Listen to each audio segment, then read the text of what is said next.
आज जो कहानी हम सुनने वाले हैं वो कोई मनगढ़ंत किस्सा नहीं है। ये एक सच्ची घटना है जिसे हमारे एक सब्सक्राइबर साहिल ने हमारे साथ शेयर किया है। ये कहानी है दोस्ती की, एक गहरे सदमे की और एक ऐसे खौफ की जिसने उनकी जिंदगी हमेशा के लिए बदल दी। लेकिन यही लोरी अब मेरा सबसे डरावना ख्वाब है।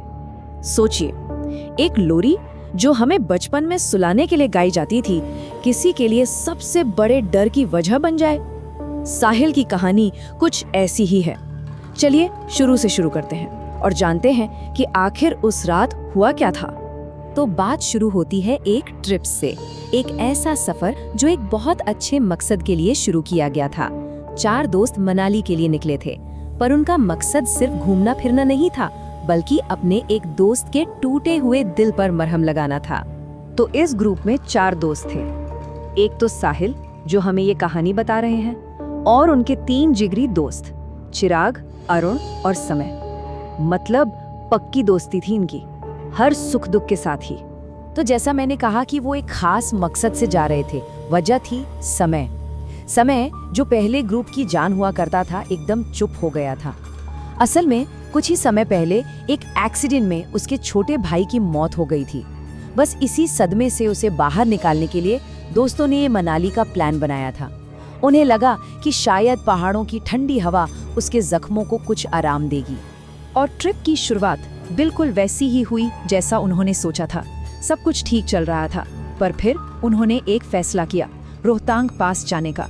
और यही वो फैसला था जिसने सब कुछ बदल दिया। उन्हें एक चेतावनी भी मिली थी जिसे उन्होंने नजरअंदाज कर दिया। तो मनाली में 2 दिन तो बड़े मजे में बीते। तीसरे दिन चारों दोस्त अपनी गाड़ी में बैठे। फुल एक्साइटमेंट थी, क्योंकि उन्हें जाना था खूबसूरत और उतने ही खतरनाक रोहतांग पास। अब जैसे ही वो होटल से निकल रहे थे, रिसेप्शनिस्ट ने उन्हें टोका और एक अजीब सी सलाह दी। सर, कोशिश करना कि रोहतांग से शाम 6 बजे से पहले वापस आ जाओ। मतलब बिना मांगे ऐसी सलाह। थोड़ा अजीब तो लगा उन्हें, पर उस उम्र में कौन इन बातों पर ध्यान देता है। उन्होंने भी मजाक में टाल दिया।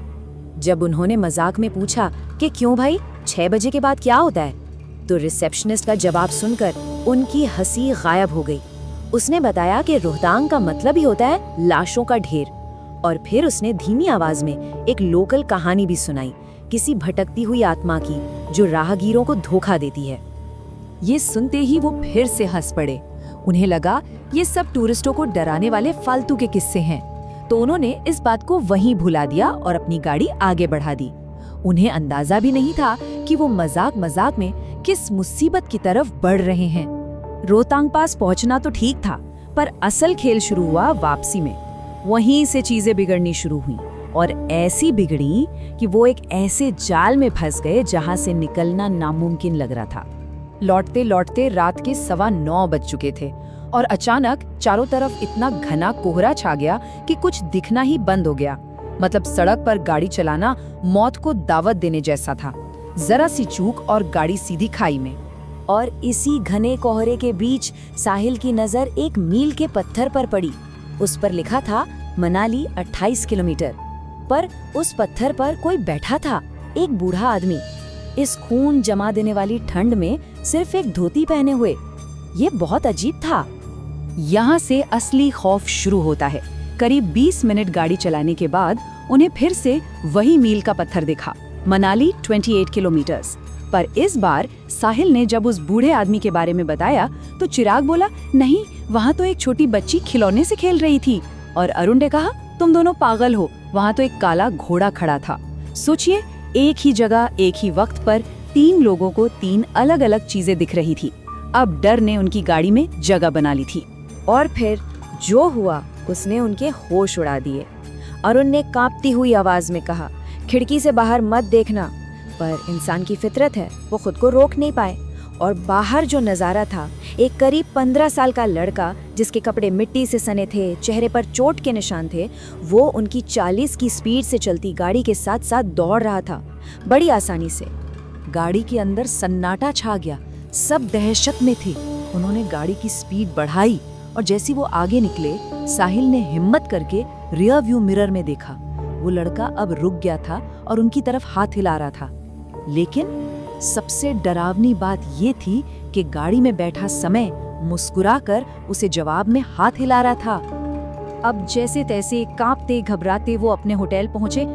सबको लगा कि चलो बला टली, अब हम सेफ हैं। उन्हें लगा कि बुरा सपना खत्म हो गया, पर वो बहुत बड़ी गलतफहमी में थे। असली खौफ तो अब शुरू होने वाला था। तो हुआ ये कि रात के करीब 2 बजे वो होटल पहुंचे और थक कर सो गए। लेकिन ठीक 3:30 बजे साहिल की नींद एक आवाज से खुली। कोई गाना गा रहा था और ये आवाज सुनकर साहिल की रूह कांप गई। साहिल ने जब आंखें खोलकर देखा तो उसके पैरों तले जमीन खिसक गई। समय जमीन पर बैठा था और एक छोटे बच्चे की तरह धीरे धीरे हिल रहा था। वो कमरे में लगे शीशे में खुद को देखकर एक लोरी गा रहा था। चंदा है तू, मेरा सूरज है तू। लेकिन शीशे में जो दिख रहा था वो समय नहीं था। शीशे के अंदर वाले समय की आंखें एकदम लाल थीं। उसकी गर्दन पर ऐसे निशान थे जैसे कोई उसका गला दबा रहा हो, और उसके होठों पर एक बहुत ही अजीब डरावनी सी मुस्कान थी। ये मंजर देखकर तीनों दोस्त डर के मारे चीख पड़े और कमरे से भागने लगे। तभी समय का सर उनकी तरफ घूमा और एक बच्चे जैसी पर बहुत ही डरावनी आवाज में उसने पूछा, अगर मैं रात को तुम्हारी खिड़की पर दस्तक दूं तो तुम खिड़की खोल के मेरी मदद करोगे ना? इतना कहकर वो वहीं बेहोश होकर गिर पड़ा। उस रात के बाद अब कोई शक नहीं बचा था। समय के साथ जो हो रहा था वो नॉर्मल नहीं था। ये साफ था कि किसी चीज ने, किसी साये ने उस पर कब्जा कर लिया था। अब सवाल ये था कि उसे इससे बचाया कैसे जाए। अगली सुबह वो डरे सहमे एक लोकल पंडित जी के पास गए। पंडित जी ने बताया कि किसी बुरी आत्मा ने समय के मरे हुए भाई का रूप लेकर उसे अपने वश में कर लिया है। फिर उन्होंने झाड़ फूंक शुरू की और उसी दौरान समय को जोर से उल्टी हुई, जिसमें एक अजीब सा गाढ़ा काला लिक्विड निकला और उसके बाद सब शांत हो गया। समय एकदम नॉर्मल था और उसे उस रात का कुछ भी याद नहीं था। आज समय अपनी जिंदगी में बिल्कुल नॉर्मल है। वो खुश है, आगे बढ़ चुका है। लेकिन साहिल उस रात को आज तक नहीं भुला पाया है। और वो लोरी, चंदा है तू, मेरा सूरज है तू, वो आज भी आधी रात को उसके कानों में गूंजती है।